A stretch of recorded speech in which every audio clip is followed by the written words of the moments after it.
within the context of a green cleaning program. So thank you for joining us. We got an hour of your time, but we got a lot of content, so we're going to get started. So let's just quickly walk through what we're going to do today. So first of all, some logistics. It's about an hour. There will be, everyone know, there will be a recording of this webinar online. So for your friends, or if you need to archive it later, we are going to have it posted. We'll have the slides posted, so all the information is there. Please, there is a brief survey when you exit, so please take a few moments to take that survey. Also, join the discussion. You know, we'd love to hear from you on Twitter, on Facebook. Follow Healthy Schools for the latest on schools, environment, education. If you have any questions now, later, or at any point, please, you can share them on Twitter, and we would love to be talking in many different ways. The last 15 minutes or so, we're going to have a Q&A. So please put your questions in that chat section in the lower right-hand side of your screen. You know, when the questions come up, just post your questions, and then we're going to queue them up, and we're going to ask them all at the end. So don't hold back. Just ask them, and we will get to them at the last portion, at the final portion of our sessions. You can direct them to individual speakers or general questions. The last thing I want to make sure that you guys know, we have our National Green Cleaning Award for Schools and University in partnership with American School and University, the Green Cleaning Network, and of course Healthy Schools Campaign. The application is due September 11th, so that's Friday. So if you are a school, or if you are someone who works with schools, or if you have a child in a school and you want your school to apply for the Green Cleaning Award, do so. You got a couple more days to get that application in. We would love to see your schools represented. So first of all, a little bit about me, a little bit about Healthy Schools Campaign. We are a not-for-profit organization based in Chicago, and we work on the intersection of health and environment in the school setting, and we believe in the common sense notion that a healthy child is going to be a more successful student. And we have a responsibility of making sure our students have environments that support health from the moment they walk into the building until they get home.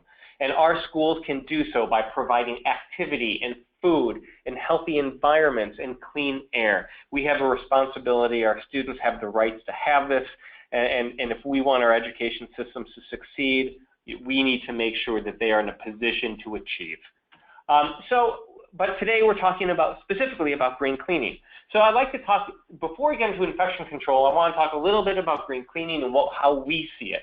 We talk about green cleaning at Healthy Schools Campaign, about cleaning to protect health, but more than just that, it's about without harming the environment, both the indoor and the outdoor environment. Because the reason why we clean any building, the reason why we clean a school, the reason why we clean our house, our hospitals, is not just to have shiny floors, but it's actually to have a healthy building and to make sure we're not spreading germs from one person to the next.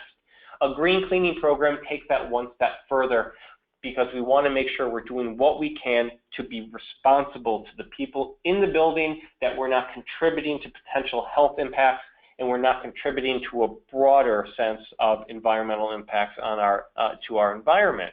But one thing that is really important is the order that we say this in. Green cleaning to protect health.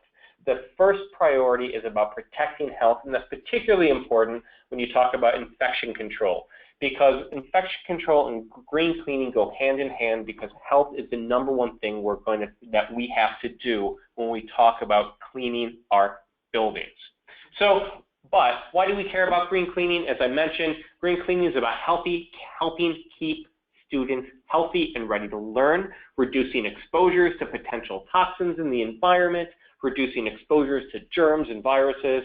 Also, it helps protect the health of our custodial staff that are working day in, day out in close proximity to these chemicals and to the equipment that they are using on a day-to-day basis, and we want to make sure that they are healthy and able to return to work in a very healthful state. It's about preserving the lifespan of our facilities and using equipment and products that help preserve our buildings, not wear our buildings down. Also preserving our environment. Our cleaning programs have the ability to reduce purchases of paper, reduce purchases of chemicals, use equipment that is water efficient, energy efficient. we have a huge ability to have an impact on the environment, and let's make sure we're doing that in a positive way. And the last one is fiscal responsibility, because what we know is that green cleaning is more than just the environment. It's about efficient use of our resources, and so that we have a sustainable program, more than just from the environmental perspective, but from a budgetary perspective, that we're using our resources to the best that we can. Now, a Healthy Schools campaign, we have our 5 steps to green. We have our Green Clean Schools program, which includes a lot of resources, including our 5 steps to green cleaning in schools, which can be accessed at greencleanschools.org. We do a national summit, which we just held last August. We have a great leadership council. 2 of the speakers you will hear from are on our leadership council, helping us change how schools clean. We talk about education and promotions to our national partners, newsletters that go out, and a whole host of web resources at Green Clean Schools. Check them out if you want to learn more.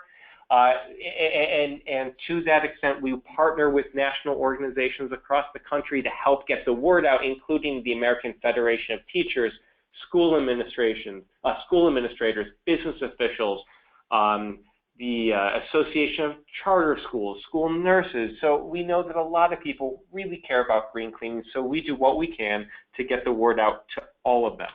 Now, the quick overview of a green cleaning, of infection control in a green cleaning program, we look at it as 3 things that you need. And again, order matters. We think about education and hygiene, number 1. Green infection control to us, a Healthy Schools campaign, is not about spraying more chemicals. It's about, number 1, it's about education and hygiene. We need to teach people when they should be, we need to teach people when they should be coming to school, when they should be staying home. We need people to understand the difference in proper hygiene and when to wash your hands, when to cough into your arm. We need to make sure that we are taking steps behaviorally to be healthy and safe for the entire environment. What we know is that outbreaks of infectious disease in schools can often ignite a rush to buy products that are aimed at creating a germ-free school. And in many cases, there are regulations that have specific cleaning and disinfection requirements that must be followed. But what we want to remember is that using disinfectants and sanitizers is only a part of the steps. It's only the final step during infection control. We can prevent panic in community during outbreaks by having proactive strategies to contain risk through education and hygiene. And then next is about effective cleaning. So if once we're talking about education and hygiene, then we talk about cleaning, and then we talk about how can we sanitize, how can we sanitize and use the safest products possible. And that part of what I'm really excited to hear today is 2 of our case studies. The schools that you're going to hear from are going to talk just about that. How do they have their programs that look at how do we keep a safe and healthy environment while minimizing chemical use? So the speakers that we have today, first we're going to have Kelly Earhart, Senior Manager of Global Innovation at Kimberly-Clark Professional, who's going to give us an overview of the work that she's doing of looking at products that can impact behaviors in the school to impact that education, that awareness, and the behaviors that help prevent the spread of disease. So I'm really looking forward to that. And then following Kelly, we're going to have Mervyn Brewer from Salt Lake City School District and Mike Jones from Columbia Public Schools in Columbia, Missouri, who will give us case studies of how these 2 award-winning programs address green cleaning infection control programs. So how do you think about reducing germs when you want to keep your program healthy, safe, and green? I mentioned a couple of times this Green Cleaning Award. We had winners from 2014. We have the winner categories are in K-12 and in universities. So if you're interested in applying, do apply. But know that Mervyn Brewer and Mike Jones are both past award winners, and we're honored to have them here today. All right. Now, before I introduce Kelly, I really quickly want to do a quick poll. If everyone would take a moment and just tell me a little bit about yourself. We're going to have a few seconds. Who are you? Industry representative, school representative, parents, government agency? Hey, and people are already filling in the other. So if you are filling in the other, will you type into that chat, tell us who you are? We'd love to know. Anyway, so as they're filling this out, I'm just going to introduce Kelly Earhart, who I mentioned briefly. She's a Senior Manager of Global Innovation at Kimberly-Clark Professional, where she is responsible for identifying customer needs in the health and wellness space, specifically under their Healthy Workplace and Healthy Schools projects. So now we're going to close the polling, and it looks like we have almost half of you are school representatives. We've got some industry, government agencies, and so it looks like we have a good mix of school, industry, and government representatives. We've got at least one IPM trainer. So excellent. So that's really useful.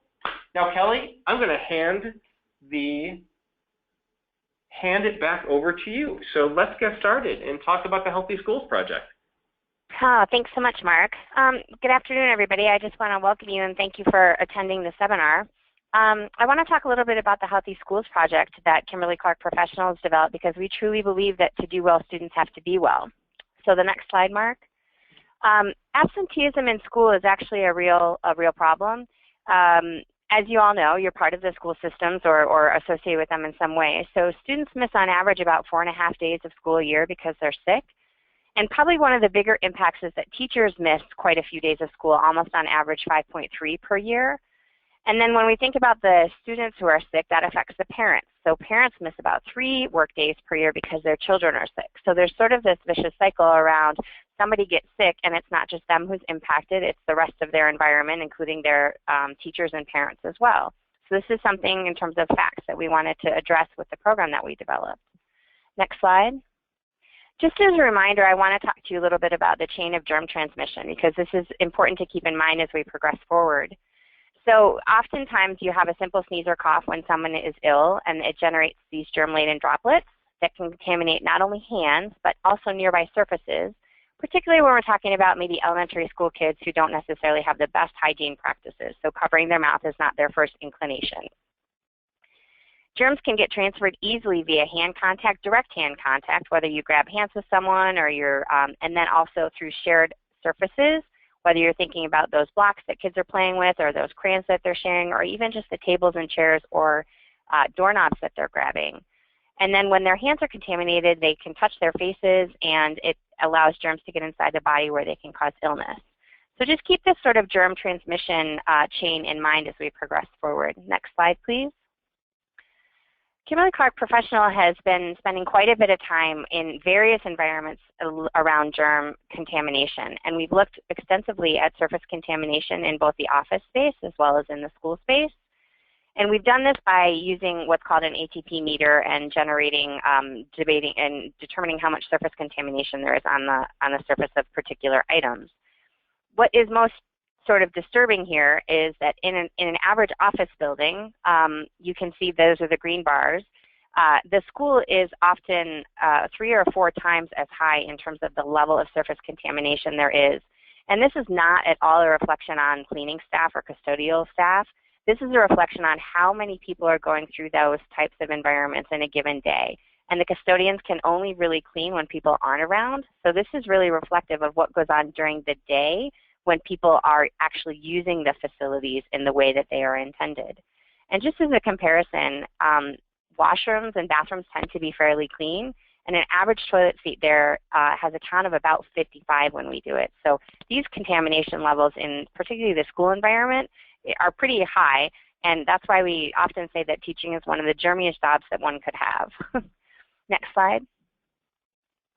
So as part of some inspiration, I wanted to highlight some studies that suggested that hand hygiene programs can make a difference. So FedEx did a study where they showed a 21% reduction in absenteeism throughout their facility with implementing a hand hygiene program.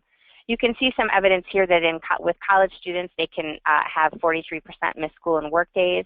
In elementary school, there's some ability to control and lower GI illness rates.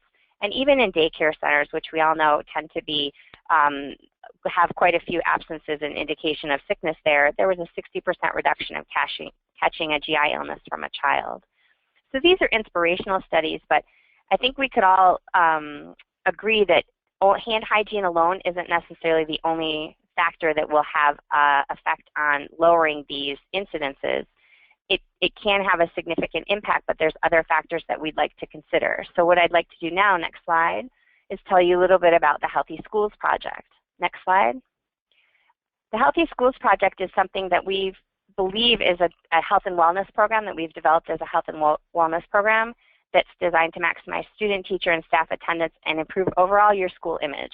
It's one of those things that when you can adopt something that helps lower absenteeism in your school, it's definitely a quote-unquote selling feature of a school in order to be able to do that. Next slide.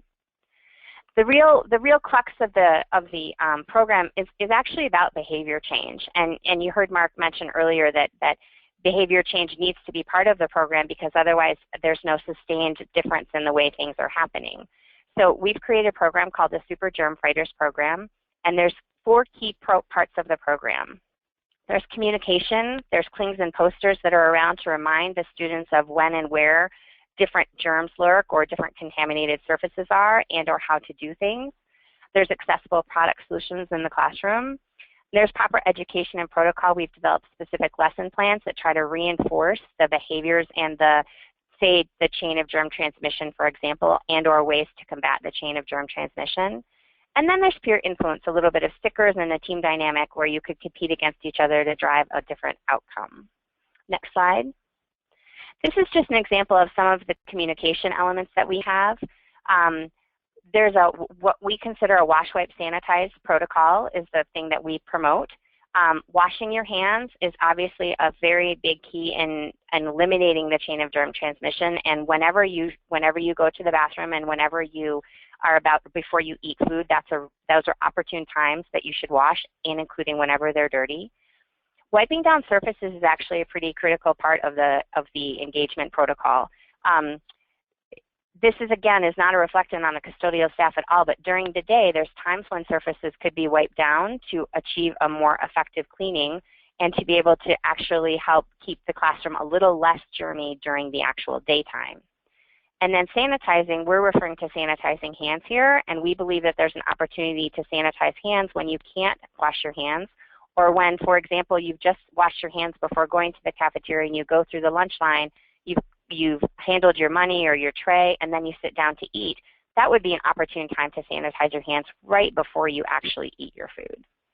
So this is just an example of some of the communication and the clings and the things that we are have accessible in order to be able to implement the program. Next, please. The next slide is just an example of one of the lessons plans. This is a Germ Glow lesson plan, and it actually uses a black light and it uses a reflective powder in order to be able to teach kids about the chain of germ transmission. You can put it on a surface or on a particular object that students share, turn off the light and see how far it goes. And so it's just an example of one of the lesson plans that we've created in order to try to reinforce the behavior change elements and the teaching elements that we're looking to do. Next slide. We did extensive studies in several different school districts before we launched the program, and you can see here that we had significant reductions in some of the germiest locations after the program was implemented. So that would include having the messaging elements, including the educational components, having hand sanitizer and wipes, and encourage washing hands during the school day. And this is the kind of things we were able to see. Particularly, you can see a significant difference in desk and door handles, and then the stall door locks in the bathrooms. Those were a really important part, in addition to things like water fountain handles and even the shared computer mice. And these are the kinds of results we were able to achieve during a 6-month program. Next slide, please. So it's not necessarily just about how the students are accepting of the program, because the teachers really need to support the program and realize that there's a positive outcome as a result of the program. So we surveyed the teachers before and afterwards, and you can see that we had a significant decrease in the belief of the statement around, I wish my students practiced better hygiene habits. So there were better child habits in terms of the teacher perception after the study, and they feel that they had a significant increase in the way the students understood how germs can lead to illness and are spread. And that, again, sort of speaks to the education component. And that, again, students now know what they can do to protect themselves, and that increased 4 times. And that they felt that the Super Germ Fighter programs and the whole approach to behavior change and the elements that it contained were help them develop a routine and give better child habits. And for all of those of you, it's also not about the teacher. Next slide, please.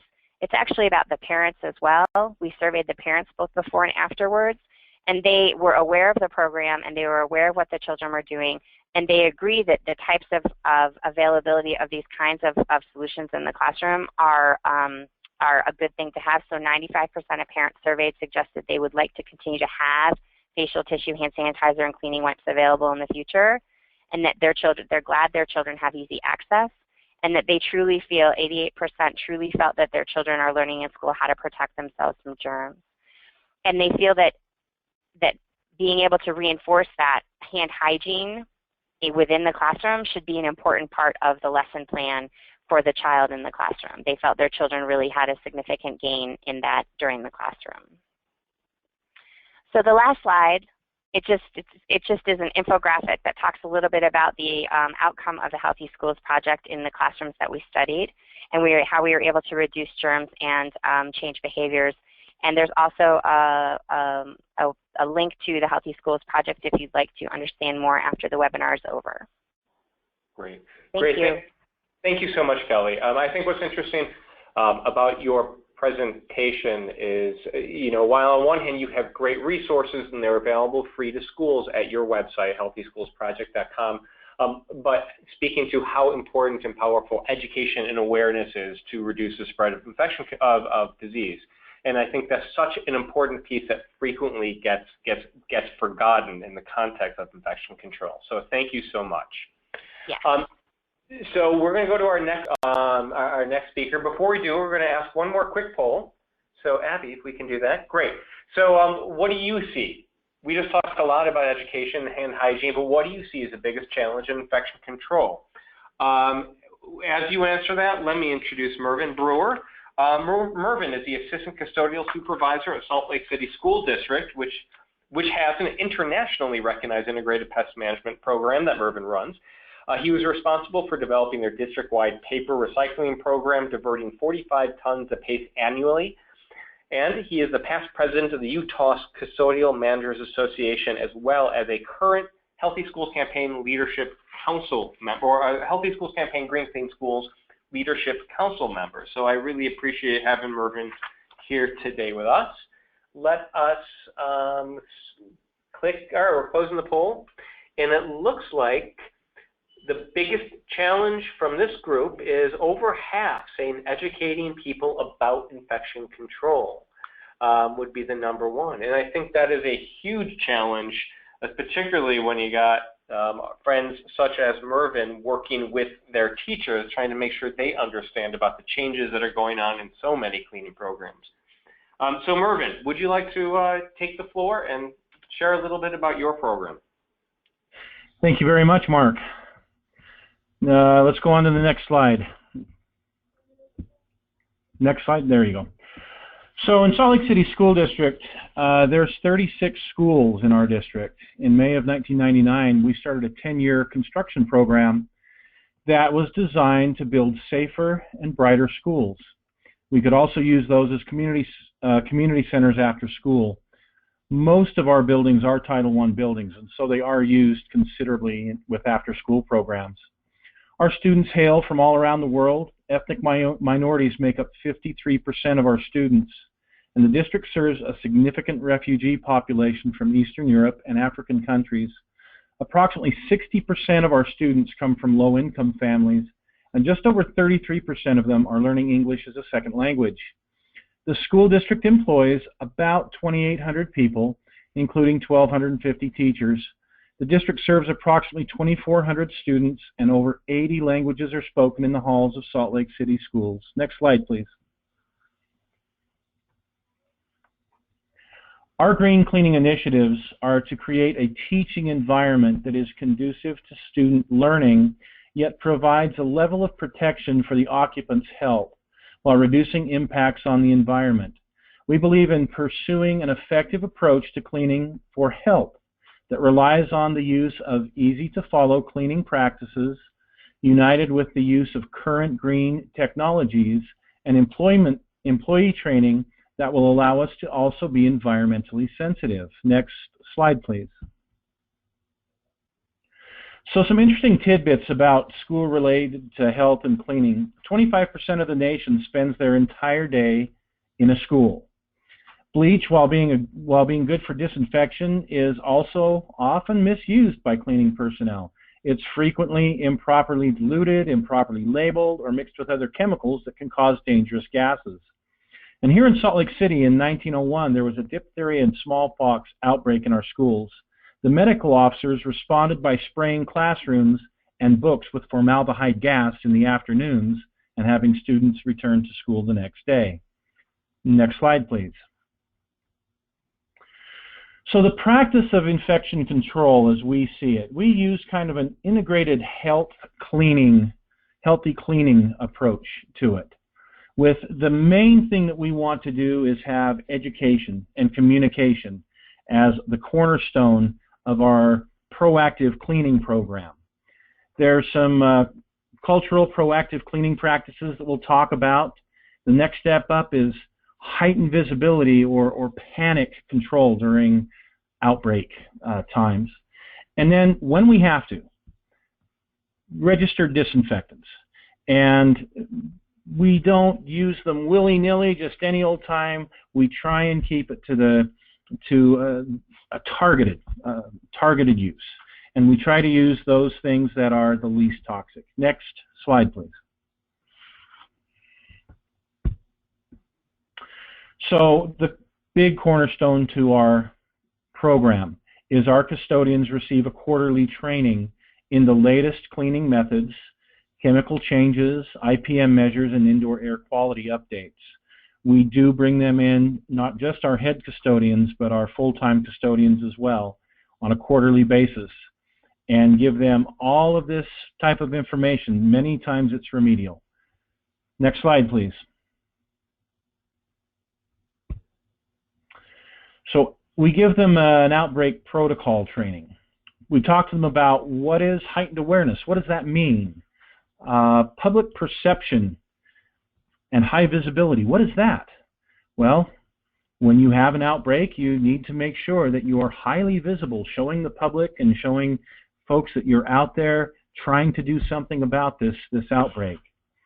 When we train them when to use registered disinfectants, when is a good time to bring them into play from our arsenal, and how to deal with the public relations officer, which is something that's key in our district. You want to make sure that you have, since we have a public relations officer, that we try to have the public questions go to that person. Next slide, please. So let's talk a little bit about the cultural practices. Back in the day, before we were green, we thought we were doing well. We would use bleach 4 times a week and a quaternary disinfectant once a week, applied with a sponge, a rag, or a toilet swab. Next slide, please. We would use part-time, poorly trained custodians, usually youth in their first job, to clean restrooms. Classroom doors were cleaned annually. Latex gloves were used by the cleaning staff. Next slide, please. Carpets were cleaned once a year with a bonnet and buffer method. Biological events such as vomit and urine, feces, well, they were cleaned up using a dry powder and sweep method. Next slide, please. So culturally, back in the day, we used toxic chemicals that were poorly applied. There was a lot of cross-contamination going on. We had unvested, poorly trained employees using latex gloves, and latex gloves, there were a lot of people with latex allergies, particularly our students. We had sticky floors and we had unpleasant odors, which cannot be healthy. Next slide, please. So, since 2008, here's where we are today. We have well-trained career employees cleaning restrooms and locker rooms. We use hydrogen peroxide-based cleaners, color-coded microfiber rags and compartmentized buckets used to reduce cross-contamination, foaming hand soap, and we have a monthly district-level inspection program where we as supervisors inspect our buildings. Next slide, please. Okay, again, since September 2008, our high traffic doors and walls are wiped daily. Hard surface cleaners are hydrogen peroxide based. Spray bottles of hydrogen peroxide cleaners are provided to all classroom teachers for daily desk cleaning. Foaming spray heads are used to reduce inhalation of chemicals. Microfiber rags are used.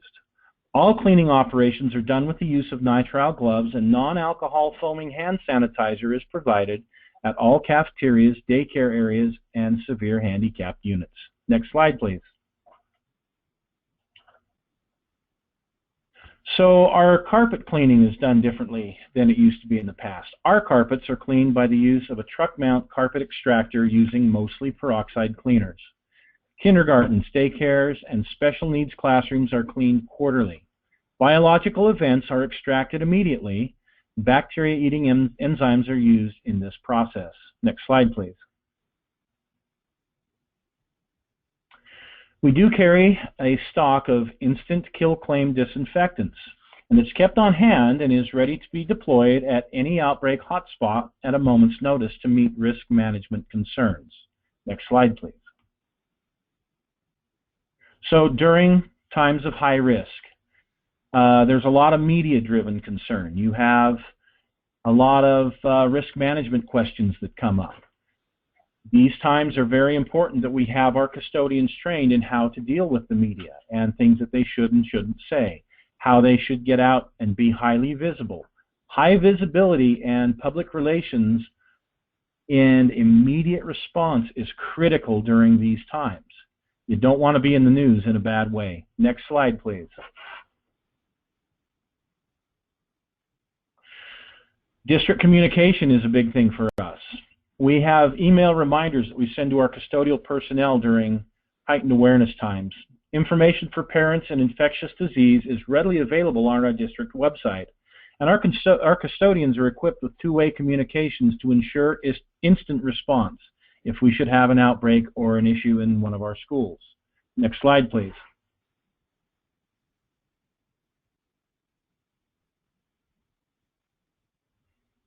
Next slide.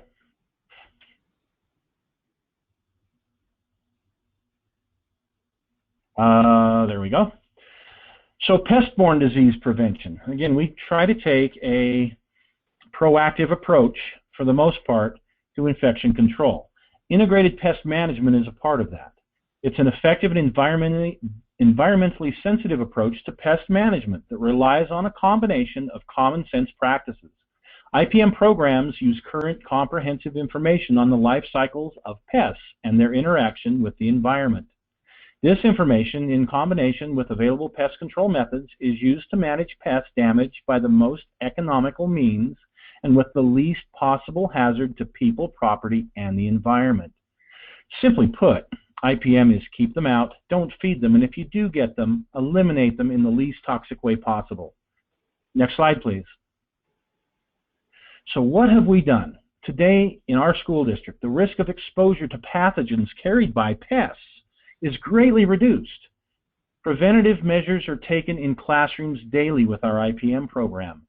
And a great byproduct of this is a reduction of pesticide use in our schools by over 98%.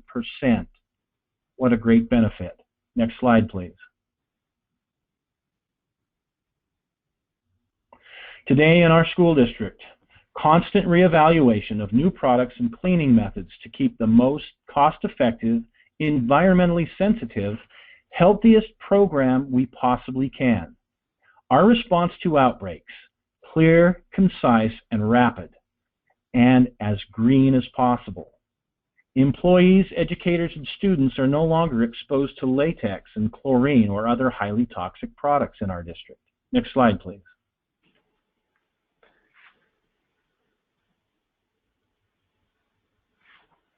And finally, going green can save money. Some green chemicals are actually less expensive, glass cleaner, graffiti removers. Changing your process and changing your equipment combined with changing of chemicals can save labor costs. And I believe that's it. Great. Thank you so much, Mervyn. All right, wonderful. So I know we already had a few questions, but if you have any questions that you want to ask, you want to bring up, please put it in that right-hand corner in that chat box or in that question box, and we will get to that at the end after our final speaker. So please don't be shy. So let's get to our next speaker now. Mike Jones, we're going to ask to speak, who's the Director of Custodial Services at Columbia Public Schools in Columbia, Missouri. He oversees their custodial department, which is made up of 38 buildings and over 3.4 million square feet. He launched their district-wide green initiative in 2009, which under his leadership, the program won 2 Green Cleaning Awards in 2010 and 2011. And he is a current Healthy Schools Campaign Leadership Council member. So that's one more quick plug for if you know of a school that wants to apply for the award, get it done this week. So on Mike, having said that, I would like to hand the virtual gavel over to you. So Mike, it's all yours.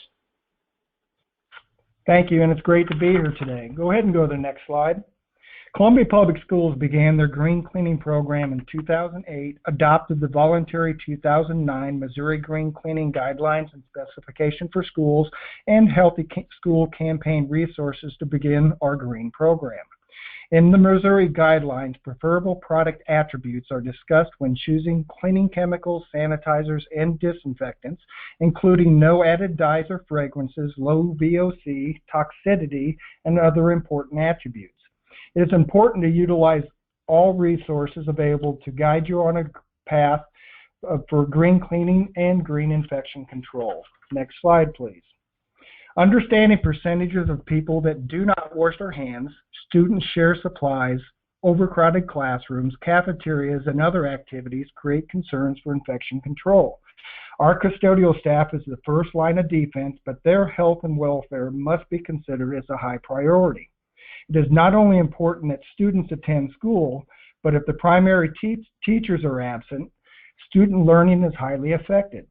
The Board of Education and superintendents understand that higher attendance rates equal higher state funding contributions.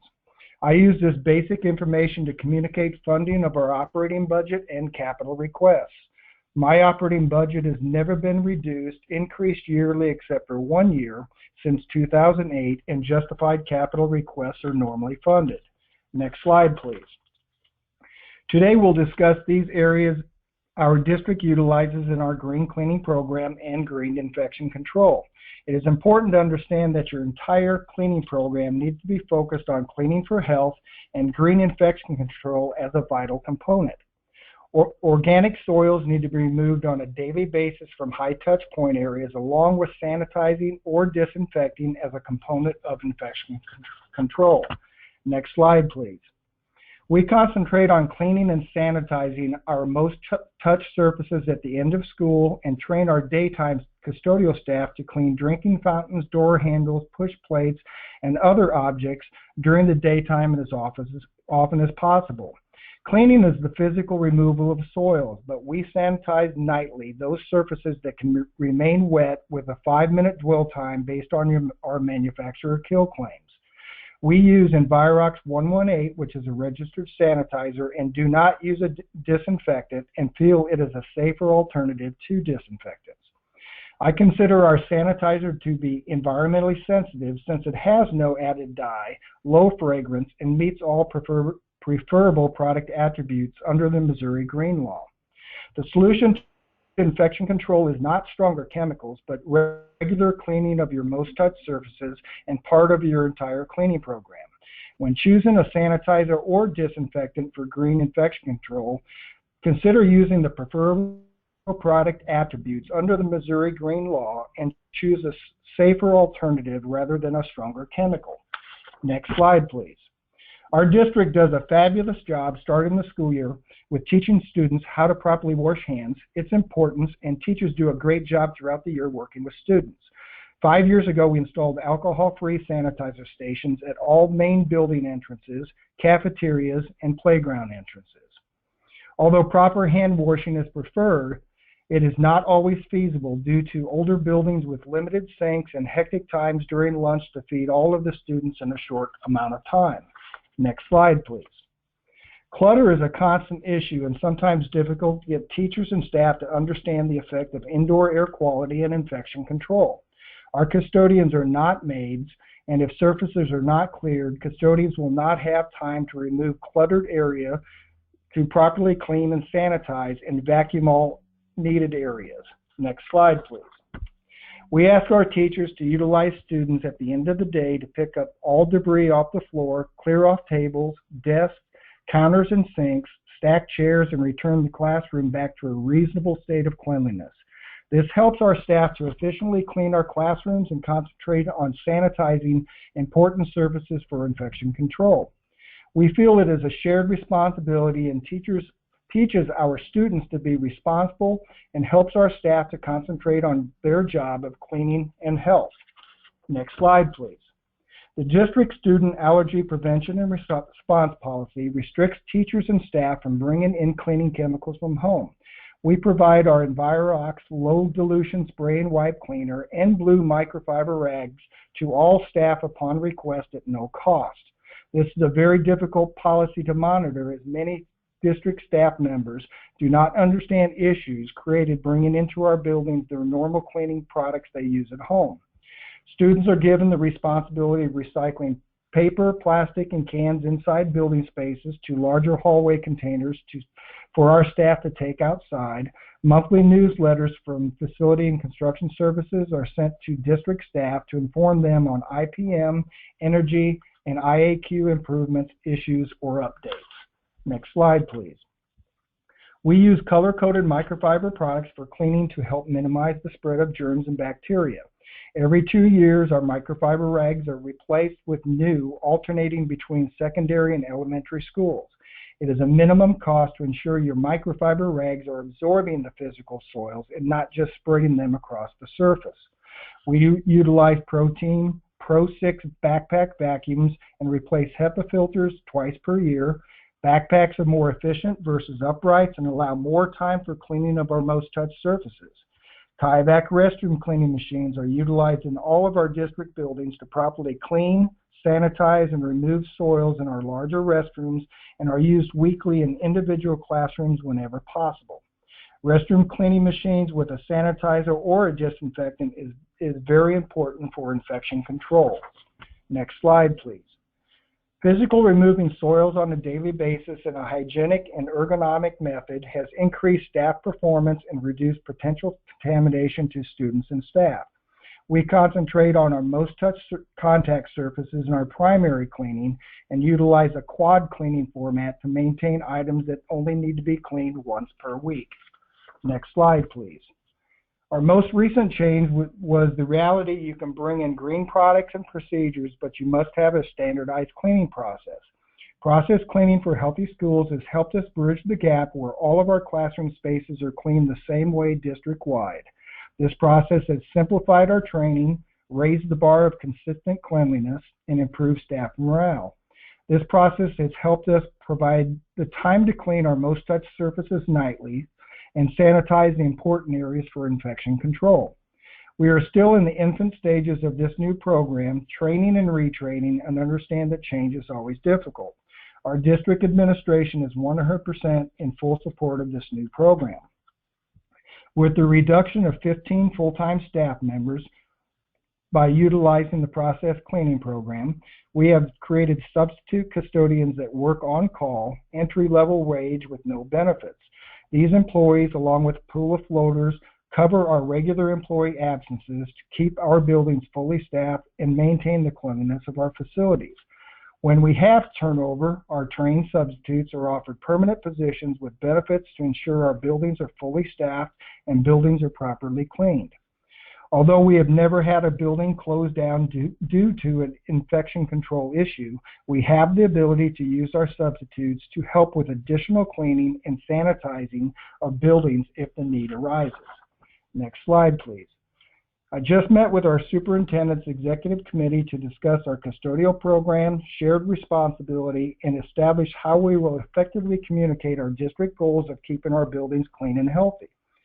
Custodial cleanliness inspections will be completed 2 to 3 times per year and sent to each building principal, random surveys to all staff, and I will be attending 2 principal meetings for question and answer sessions for both elementary and secondary meetings.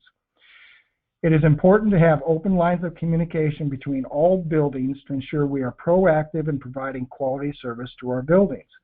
Communicate regularly with your district nurse coordinator to understand if you have high absenteeism rates in buildings and whether they are within your control. If a flu bug hits a particular classroom, we have the ability to respond with extra staff to clean and sanitize more in depth. We have not used a disinfectant, choose a safer sanitizer, and have only reduced our absenteeism rates. Our district communicates very effectively to parents in the community on proper hygiene and CDC flu updates in our area. At the beginning of each year and in November, we have a mandatory custodial meeting to discuss the flu season and emphasize our role in cleaning and infection control. Next slide, please. It is a well-known fact that negative IAQ issues are generated by 80% of soils which come into the entrances of our facilities. Keeping in tune with our Green and Healthy program, we have invested in high-performance matting systems throughout most of the district. Labor costs and indoor air quality all have been affected in a positive manner. Quality floor matting is an expensive program and may be the most important aspect of your cleaning program. If you think about it, if you have less soils entering your building, your staff will have more time to concentrate on cleaning and sanitizing to improve infection control. One slip and fall injury, either by an employee or a worker comp or liability of a visitor, will easily pay for the proper matting for your district. Next slide, please. At the present, we are testing both Tersano and Orbio engineered water systems, are excited about these new systems and other technology that is coming in future years to help with green infection control. I want to thank Healthy Schools Campaign for putting on today's webinar, and I guess we'll move forward, Mark. Great. Thank you so much, Mike. I really appreciate the presentation. There are definitely a lot of common themes about education, awareness, and engaging within your community more than just actually spreading products. So we're going to move to, we've got a few minutes left, so we're going to move to a Q&A time. So if you have questions, please feel free to ask. Put them in the question box, and we will do our best to get to them. But I'm going to ask my colleague, Abby Kaller, to read through some of the questions that we have, and we'll see what we can do. So, Abby, all yours. So, yeah, Can the University of Calgary apply for the Green Cleaning Award? No, I'm sorry. Sit there. Oh. Mervyn, please tell us what USCMA is. Oh, USCMA, that's the Utah Custodial Managers Association. It's a coalition of other custodial managers, my level and above, throughout the state of Utah that have joined together to exchange ideas, to talk about different methods and different ideas, such as integrated pest management. It went from Salt Lake City to several other school districts now in the state of Utah have an integrated pest management program. Thank you. Let's keep going through it. All right, the next question is for Kelly. What is in the surface cleaning wipes you mentioned?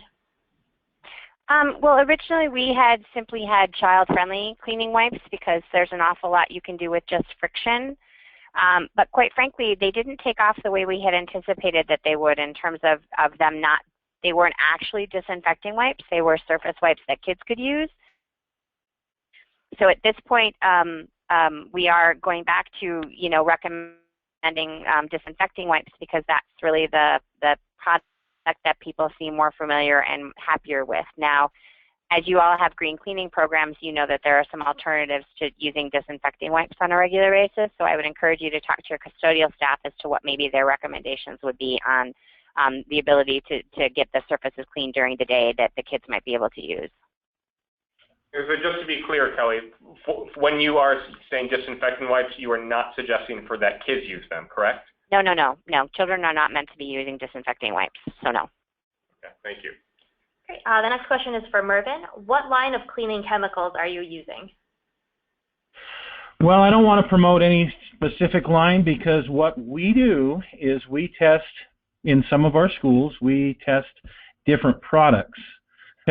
Tested several different hydrogen peroxide systems, and we are currently testing one of the engineered water systems in one of our buildings. But I can tell you that the hydrogen peroxide systems that we have used have been very effective and are very, very good. Great. So the next question is for Kelly. Is the Glow Germ powder easily available? I believe that there are opportunities to purchase that, say, from Amazon, but it's also one of the educational kits that we would be able to provide to you that has the lesson plan included in it. So if you were to go to our website, you'd be able to find the information on the educational website. Okay. And the next question is for both Mike and Mervyn. How do each of the school districts handle the cleaning of the microfiber cloth? Mike, you want to go first? Yeah, I'll go first. We actually, a lot of our buildings have their own laundry facilities, washer and dryer. Some of the microfiber we bring back to our own facility where a building can't support a washer and dryer on their own, but we actually use our sanitizer, 118 sanitizer as our laundry detergent pretty much, because we feel it actually does clean the microfiber products better. And we do wash in hot water. We just want to make sure that we are killing the germs and the viruses that get embedded in the rags, and that's pretty much how we clean them. And here in Salt Lake, we as well have washers and dryers in almost all of our facilities. Our custodians are trained to wash them at the end of each night. They are instructed to use hot water to reduce the germs that may stick on those rags. And then, of course, they are instructed to dry them in not hot air, just to tumble dry them. And then the next day, the head custodian takes them and folds them, and they're ready for use. We have quite a stock of them, so chances of a microfiber rag being used today probably won't be used again for another week once it's been laundered. So that's how we do it. I'll add one more thing quick too, Mark, is that we also use a Fresh to clean our washers on a regular basis to make sure that those are being maintained and clean, so you're not putting dirt, because as you can constantly put dirty rags into a laundry a washer, at some point it starts to get develop an odor, and it gets a little dirty in there. So it's important to make sure that you clean your washing machine on a regular basis. Great, excellent. And this is another one for both Mike and Mervyn. For the programs that are incorporating indoor air quality in their green cleaning programs, what indicators are you monitoring? Can you ask that again? Yes. So for the programs that are incorporating indoor air quality in your green cleaning programs, what IAQ indicators are you monitoring? That is not my department. We actually have a HVAC department here that goes through our HVAC systems as a part of the green initiatives in our district. I know that we are using at least MERV 8 filters. Sometimes we go above that. We use high efficiency filters as well. But as far as specifically what they're monitoring for, that's not a part of my realm. And we're pretty much the same in our district. We have a completely separate department, but we do have actually a certified indoor air quality. I can't think of the person's title right now, but he actually goes around anytime there's a report of any type of issue with a teacher or whatever. He actually goes over and tests the air of that classroom and provides a report and any type of solutions that we need to do, whether it's to replace carpet or do special cleaning in the classroom or whatever it may be. This is actually another one for Mike and Mervyn. How do you get a school administration to buy into this change? Well, I guess I'll start off. You know, when the Missouri law was passed, it became only voluntary.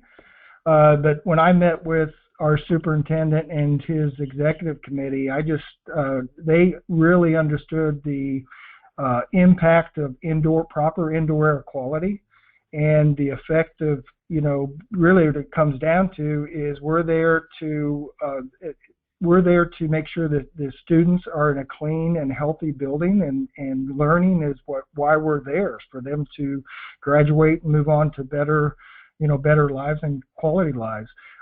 So really, you really need to just get the administration to understand that we're moving in this direction. We're moving towards green cleaning because it is better for the student, better for the teachers, better for everybody in the building, including the entire community.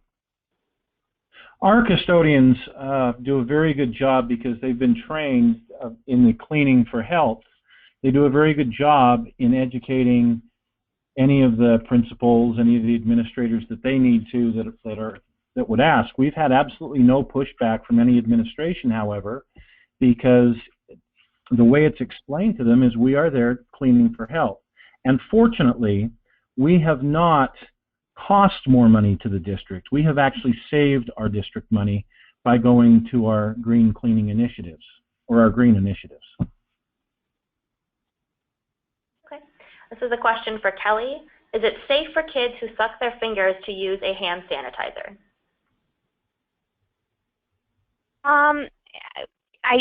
From a safety perspective, when it's wet on your hands, that's probably not something you'd want to have them do. But when it's dry on your hands, we don't promote ingestion, but it's not going to be toxic to them. It's just going to taste really bad. So, you know, I wouldn't say we would encourage them to do that, but it's not going to terribly hurt them if they suck on it after it's dry. I wouldn't suck on your fingers when it's wet. So. Okay. And this is a question for Mike. What's the active ingredient in the hand sanitizer you use if you choose alcohol-free? You know, I haven't looked that up in so long. I'm sorry, but we use the Rubbermaid. Used to be Technical Concepts, which Rubbermaid purchased. So you could probably Google that and look up what the active ingredient is. But it is alcohol-free, and I don't know, I'm sorry, I just refuse to provide alcohol-based hand sanitizers in our school buildings. And this is Kelly. Oh, sorry. Oh, Kelly, go on. In general, the active ingredient in non-alcohol sanitizers is a benzalkonium chloride. It's similar to a quat disinfectant that you would find in cleaning chemicals, but in general, that's the one that's in non-alcohol-based sanitizers. We sell one, and Technical Concepts Rubbermaid sells them. That's generally the active ingredient. And I just want to throw out, this is a Mark at Healthy Schools campaign. We recommend alcohol-based hand sanitizers, but we also recognize that there's a lot of controversy on this particular point, and there are a lot of people fall in different areas of this particular question, and there are a lot of schools that really feel very uncomfortable, and appropriately so, that they don't want to bring in alcohol-based hand sanitizers into their facilities. So there are a lot of, that particular point is a very active discussion and something that deserves its own conversation. And the fact that alcohol does recommend alcohol-based hand sanitizers. However, there's still a lot of controversy on the specific point. Having said that, it is now 1 hour past when we started, so I would like to say thank you to everyone who participated. Thank you to all of our speakers. I would like to say thank you to everyone who has been listening. We really appreciate all your time. Now, if you have a school, as I mentioned before, that is interested in joining us with the Green Cleaning Award, please apply. You have until Friday to do so. So go to ASNU Magazine Green Cleaning Award or search Green Cleaning Award and you will find it. So we want to thank you for all your time. enjoy the rest of the day, and I hope you're having a beautiful afternoon. Thank you.